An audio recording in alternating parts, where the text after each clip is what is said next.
Hello students, welcome back to our channel general studies with Anoop K Verma. हम लोग लगा रहे हैं Uttar Pradesh public service commission और यूपी पीएससी के पीसीएस के एग्ज़ाम के लिए जो 2022 में कंडक्ट होगा, जिसका एग्ज़ाम डेट है आपका 12 ऑफ जून। ठीक है, उसके लिए प्रैक्टिस सेट कर रहे हैं और इस सीरीज़ में अभी तक हमने 8 सेट कवर कर लिए हैं और ये है हमारा 9th सेट। ठीक है, तो 9th सेट कवर करने से पहले मैं आपको एक और चीज़ बता दूं कि जो ये यूपी पीएससी का एग्ज़ाम है, इसके लिए जो हम प्रैक्टिस सेट कर ही रहे हैं, तो इसमें हम जीएस और कुछ करंट अफेयर के इंपॉर्टेंट क्वेश्चंस को भी करते हैं। बट साथ ही साथ ये सिर्फ पीसीएस के लिए ना, कि जो आपका एई का एग्जाम है, असिस्टेंट इंजीनियर का एग्जाम है, जिसके अंदर भी जीएस और करंट अफेयर आती है थोड़ी सी 25 नंबर के क्वेश्चन, उसके लिए भी इंपॉर्टेंट पार्ट है, तो उस चीज़ को भी आप कंसिडर कर सकते हैं। या फिर आप अदर जो एग्जाम्स हैं आपके यूपी के अंदर जो होने वाले हैं, उनके लिए भी इंपॉर्टेंट पार्ट रहता है। ठीक है, तो चलिए देखते हैं पहला क्वेश्चन क्या है आज का 9th सेट का हमारे। देखिए, यहाँ पूछा गया है 28 जनवरी 2022 को 28 जनवरी 2022 को इलेक्शन कमीशन ऑफ इंडिया ने एक अनाउंस किया है कि लेजिस्लेटिव काउंसिल के इलेक्शंस होंगे किस स्टेट के अंदर। ठीक है, तो ये स्टेट है आपका उत्तर प्रदेश। ठीक है, उत्तर प्रदेश के अंदर लेजिस्लेटिव असेंबली के इलेक्शंस हुए हैं। देखिए, अभी आपको जैसे पता होगा कि मार्च के मतलब फरवरी में अप्रॉक्सीमेटली इलेक्शंस हुए थे, जिसका रिजल्ट आया था 10th ऑफ मार्च को, 10th और 11th मार्च को आई थिंक रिजल्ट आया था यहाँ पर। ठीक है, तो ये तो थे जो पहले आपके इलेक्शन हुए, दैट इज़ द एमएलए, जो मेंबर ऑफ लेजिस्लेटिव असेंबली है, विधानसभा, उसके लिए इलेक्शन हुए। उसके बाद इलेक्शंस कंडक्ट कराए गए हैं, अनाउंस किया गया था जनवरी में, बट यहाँ देखिए अनाउंसमेंट की बात करी गई है। ठीक है, अनाउंस किया गया था जनवरी में, के इलेक्शन जो है वो in the starting of the April के मंथ में ये कंडक्ट हुए हैं। ठीक है, तो इन्हें कहते हैं एमएलसी के इलेक्शंस या मेंबर ऑफ लेजिस्लेटिव काउंसिल के इलेक्शंस। ठीक है, तो ये हुए हैं उत्तर प्रदेश में। ठीक, ये बेसिकली दो फेजेस के अंदर कंडक्ट कराए गए हैं और इसके लिए जो आर्टिकल है, आर्टिकल जो बात करता है इलेक्शंस के लिए, बेसिकली इन द काउंसिल के लिए, तो वो आर्टिकल है आपका आर्टिकल, इंपॉर्टेंट चीज़ है, ध्यान रखिएगा, 169 आर्टिकल जो है वो इसके लिए बात करता है। ठीक है, और एट प्रेजेंट की हम बात करें कि भारत के अंदर कितने स्टेट्स हैं जहाँ पर लेजिस्लेटिव काउंसिल्स हैं। देखिए, ये एक तरीके की अपर हाउस होती है स्टेट की, जैसे सेंटर में होता है राज्यसभा, जिसे आप अपर हाउस कहते हैं, वैसे ही आपका स्टेट के अंदर जो अपर हाउस होता है वो क्या कहलाता है, लेजिस्लेटिव काउंसिल, पर्टिकुलर स्टेट की लेजिस्लेटिव काउंसिल। बट इंडिया के अंदर अभी तक जो है इन टोटल 6 स्टेट्स के अंदर जो है लेजिस्लेटिव काउंसिल्स हैं, जो कि स्टेट्स हैं आपके, जैसे ये नाम कई बार पूछ लिया जाता है। आंध्र प्रदेश है एक, तो तेलंगाना है, आंध्र, देखिए आंध्र प्रदेश है तो तेलंगाना में तो होगा ही होगा, क्योंकि वो तेलंगाना आंध्र प्रदेश से अलग हुआ है आपका। देन इसके बाद उत्तर प्रदेश में है, बिहार में है, बिहार के बाद आपका महाराष्ट्र और कर्नाटक में है। ठीक है, तो इन 6 स्टेट्स के अंदर आपको जो ये है लेजिस्लेटिव काउंसिल प्रेजेंट आपको देखने को मिलती है। अब बात आई उत्तर प्रदेश की, तो उत्तर प्रदेश में जो लेजिस्लेटिव काउंसिल के मेंबर्स हैं उनकी संख्या कितनी है, तो वो है 100। ठीक है, 100 है संख्या। और एमएलए जो आपका मेंबर ऑफ लेजिस्लेटिव असेंबली है, इसकी संख्या है कितनी, 403। ठीक है, ये तो आप सभी को याद होगी क्योंकि अभी रिसेंटली इलेक्शन हेल्ड हुए हैं। ठीक है, तो option number D is the correct answer. Next question पूछा गया है आपका एक्वारीजिया। जो एक्वारीजिया है ये क्या होता है, देखिए एक्वारीजिया एक सॉल्यूशन होता है बेसिकली, जिसके अंदर कॉन्सेंट्रेटेड नाइट्रिक एसिड, ठीक है, concentrated nitric acid and nitric acid की अगर जो फॉर्मूले की बात करें तो वो होता है HNO3। ठीक है, और साथ में कॉन्सेंट्रेटेड आपका जो वो होता है हाइड्रोक्लोरिक एसिड, हाइड्रोक्लोरिक एसिड। ठीक है, दैट इज द HCl। कुल मिला के अगर जो हम ये बात करें कि HNO3 प्लस HCl, ये दोनों क्या रहेंगे, कॉन्सेंट्रेटेड फॉर्म में रहेंगे। ठीक है, इन दोनों फॉर्म को ये दोनों मिक्सचर को बेसिकली इन द रेशियो, अगर जो हम बात करें पर्टिकुलर किस रेशियो में होंगे, 1/3 के भाग में होंगे। जो आपका नाइट्रिक एसिड है वो 1 होगा और हाइड्रोक्लोरिक एसिड आपका 3 भाग होंगे। ठीक है, तो इस पूरे सॉल्यूशन को, मतलब एक ऐसा सॉल्यूशन जिसके अंदर नाइट्रिक एसिड होगा और HCl होगा 1/3, मतलब 1:3 के रेशियो में होंगे, उस चीज़ को क्या कहते हैं, that is called as a aqua regia. तो देखिए यहाँ पर क्या लिखा हुआ है, मिक्सचर ऑफ सल्फ्यूरिक एसिड, नहीं सल्फाइड, सॉरी जिंक सल्फाइड नहीं, जिंक सल्फाइड नहीं होता, कार्बन मोनोक्साइड नहीं होता, नाइट्रिक एसिड और सल्फ्यूरिक एसिड नहीं, सल्फ्यूरिक एसिड नहीं होता यहाँ पर, हाइड्रोक्लोरिक एसिड होता है। तो option number D is the correct answer. ठीक है, क्वेश्चन का करेक्ट आंसर रहेगा ऑप्शन नंबर डी। ठीक है, अब देखिए ये तो हो गई क्वेश्चन की बात, इसके साथ ना कुछ और भी मिक्सचर्स होते हैं जिनको जो इस्तेमाल होते हैं, इंपॉर्टेंट है। अगर जो हम बात करें ना एक्वा रिजिया जो आपका ये सॉल्यूशन था, ठीक है, HNO3 और HCl वाला जो ये सॉल्यूशन है, इसको कहाँ यूज़ किया जाता है, इसको क्लोरोऑरिक एसिड की तरह यूज़ किया जाता है, जो बेसिकली काम करता है इलेक्ट्रोलाइट की तरह, ठीक है। वोल्वेन प्रोसेस जो होता है वहाँ पर इसको बेसिकली यूज़ होता है ये, ठीक है। और जो दूसरा मिक्सचर है जैसे आपका जिंक सल्फेट और barium sulphate, that is ZnS plus barium sulphate की बात करें तो BaSO4, ठीक है।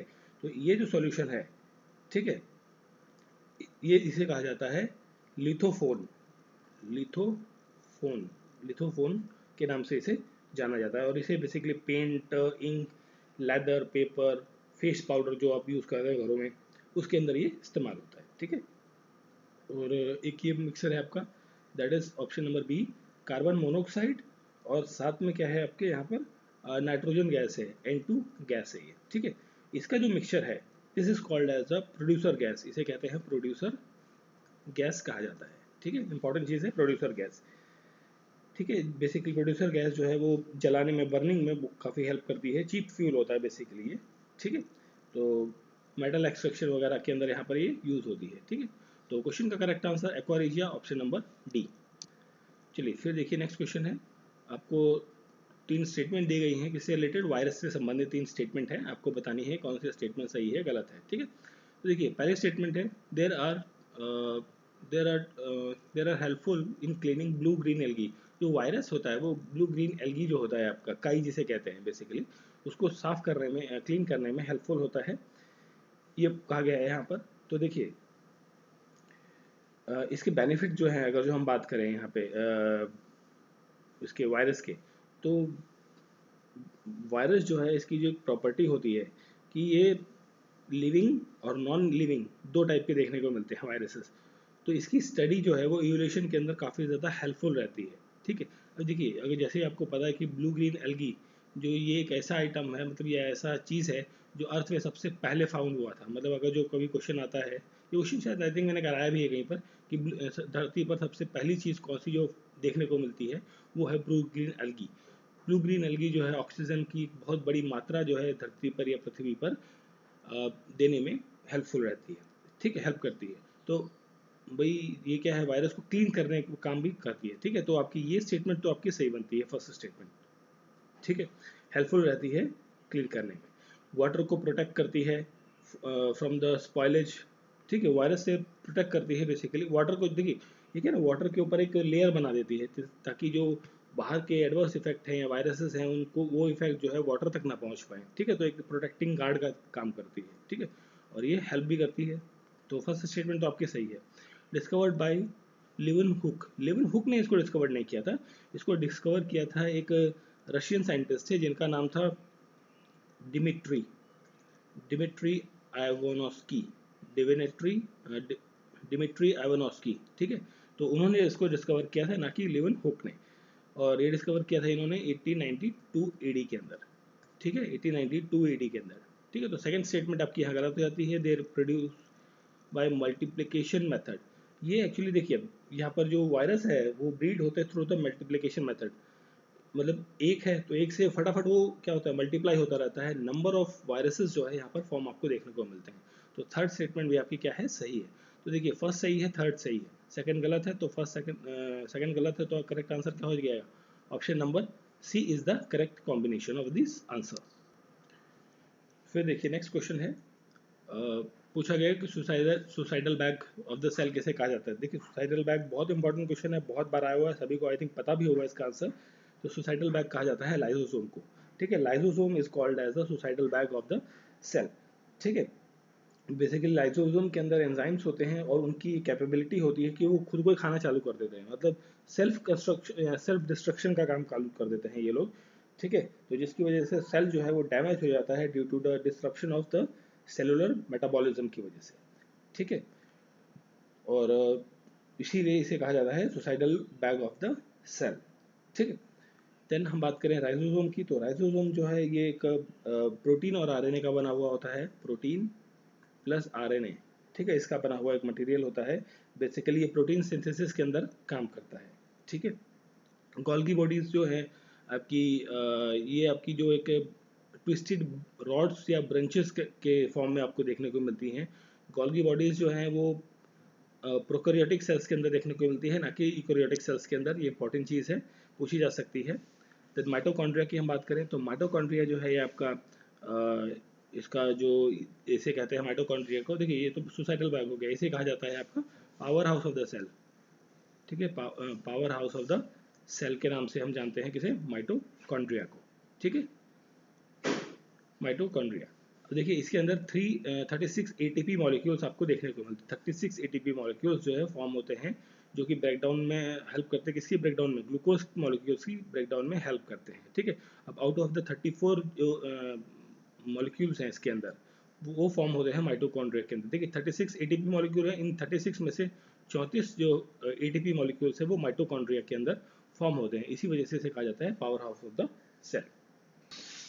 फिर देखिए next question, which is of the following is known as the wood spirit. Wood spirit किसे कहा जाता है? देखिए वुड स्पिरिट जो है जो मिथाइल अल्कोहल होता है, ठीक है, मिथाइल अल्कोहल या मिथाइल अल्कोहल या फिर option A is correct answer यहाँ पर आएगा, मिथाइल अल्कोहल या फिर मिथेनॉल।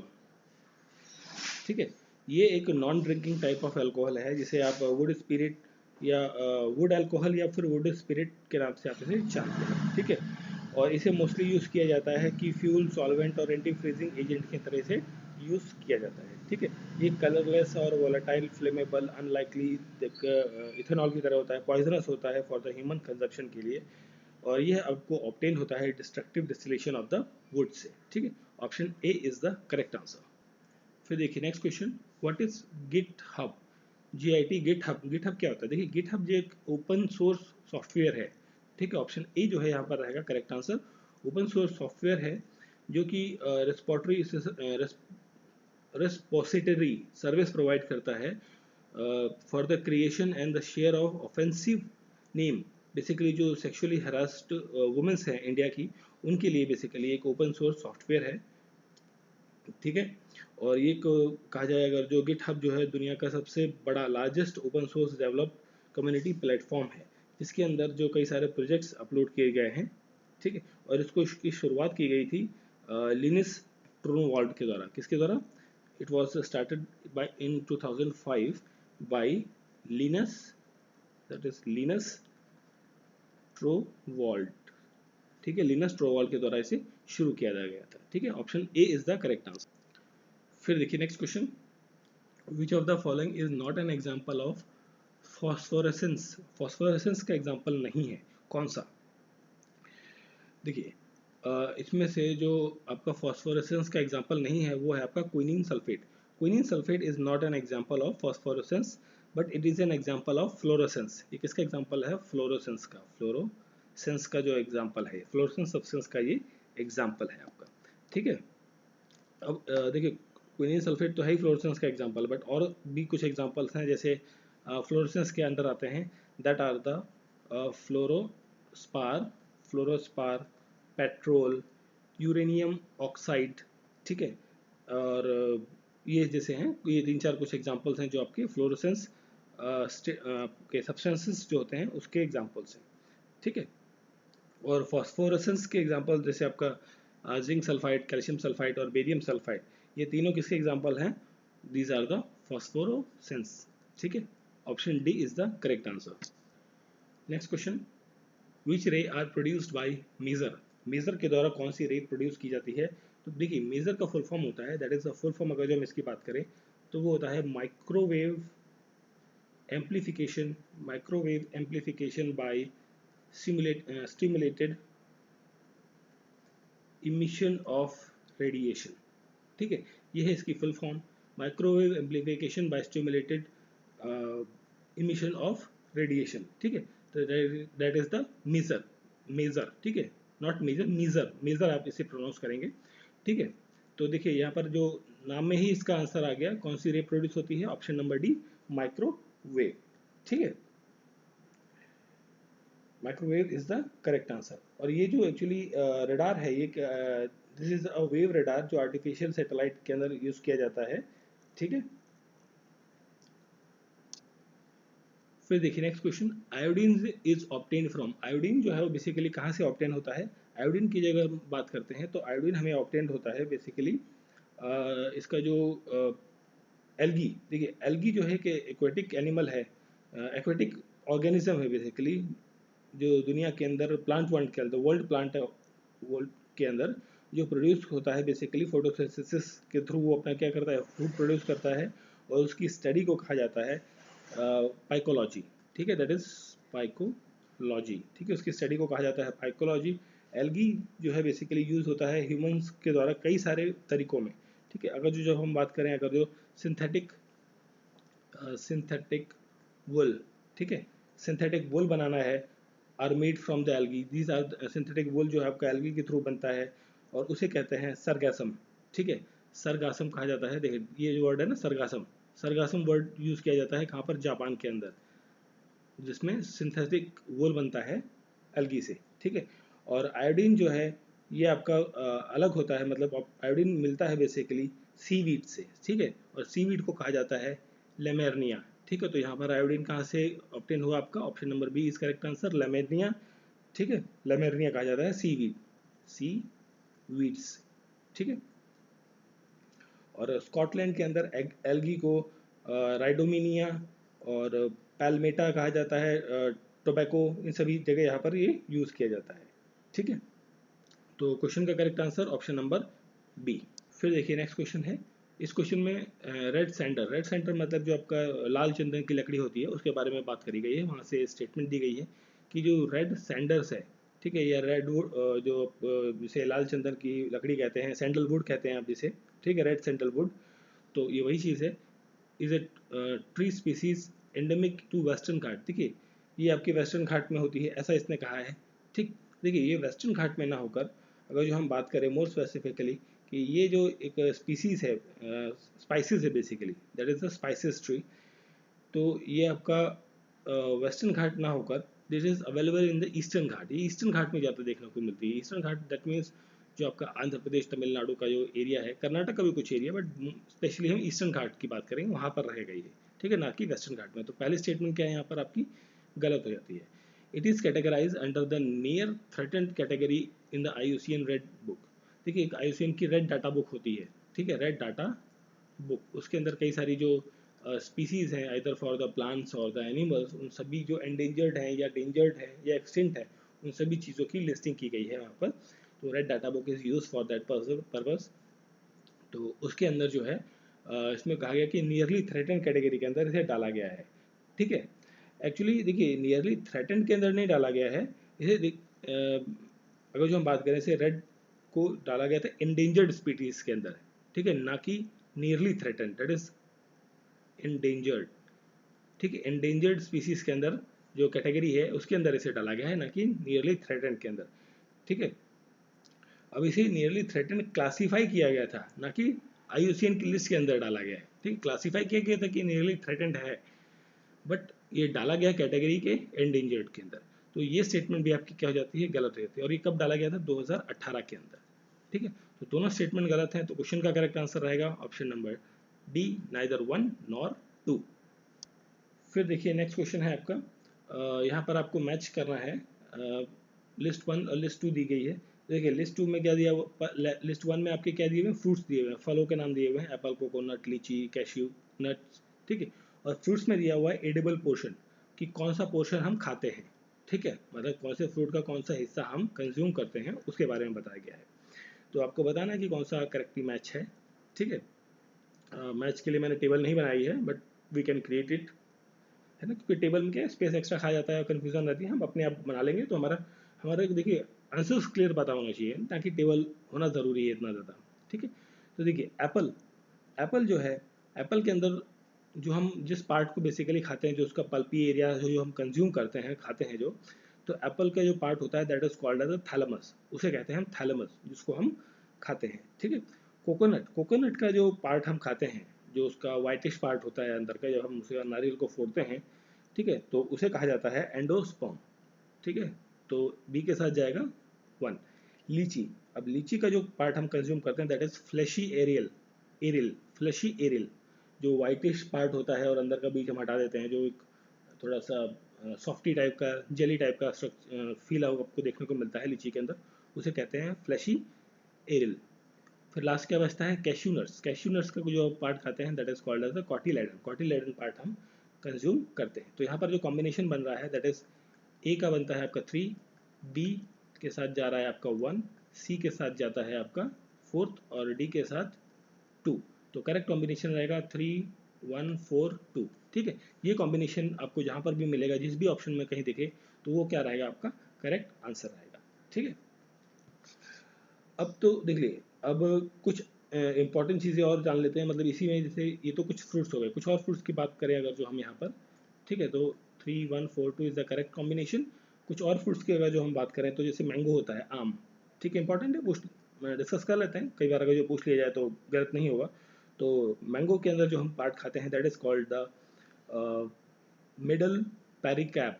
मिडल, गर्मियों का सीज़न आ रहा है तो आम आएंगे, तो इसलिए मैंने आपसे डिस्कस किया मिडल पेरी क्रैप। ठीक है, middle pericarp is the part जो हम कंज्यूम करते हैं। ठीक है, और एक गोवा होता है आपका, गुआवा, जो अमरूद होता है, उसका भी जो पार्ट हम कंज्यूम करते हैं that is also called as a pericarp. Pericarp part होता है उसका। और पपाया का जो हम कंज्यूम करते हैं, पपाया, पपीता, पपीता, ठीक है, पपाया, उसका भी हम मिडल पेरिकाप जो सेक्शन होता है उसी को कंज्यूम करते हैं। ठीक है, और इंडोस्पर्म की बात करें तो इंडोस्पर्म जो था आपका कोकोनट में था, और कोकोनट के साथ साथ में जो वीट होता है, गेहूँ, उसके अंदर भी हम वीट का भी जो एंडोस्पर्मिक पार्ट होता है वो हम कंज्यूम करते हैं। ठीक है, और जो थैलेमस है, थैलेमस, थैलेमस देखिए एप्पल के अंदर हम कंज्यूम कर रहे हैं, और साथ में कोरिएंडर, जो कोरिएंडर आपकी धनिया होती है उसका भी थैलेमस पार्ट हम जो है कंज्यूम करते हैं। ठीक है, तो ये कुछ और पार्ट थे। और हाँ, एक चलिए इतने ही डिस्कस करते हैं, ज़्यादा नहीं जाते हैं, बहुत सारे हैं एक्चुअली लिस्ट में। तो हाँ, टमाटो का भी हम बात कर लेते हैं एक बार। टमाटर जो होता है ना, टमाटर का भी हम जो पेरी कैप जो एरिया होता है उसे कंज्यूम करते हैं। ठीक है, तो ये थे आपके कुछ इंपॉर्टेंट क्वेश्चंस पार्ट नंबर 9 के। ठीक है, सेट नंबर 9 बेसिकली। तो आई होप सो वीडियो अच्छा लगा होगा, सारे क्वेश्चन समझ में आ गए होंगे। इफ इन केस किसी क्वेश्चन में आपको डाउट है, please write in the comment box, we will discuss later on और इन द नेक्स्ट वीडियो। ठीक है, और प्लीज़ चैनल को सब्सक्राइब भी करते रहें सभी लोग। मिलते हैं नेक्स्ट वीडियो में। Thank you for watching.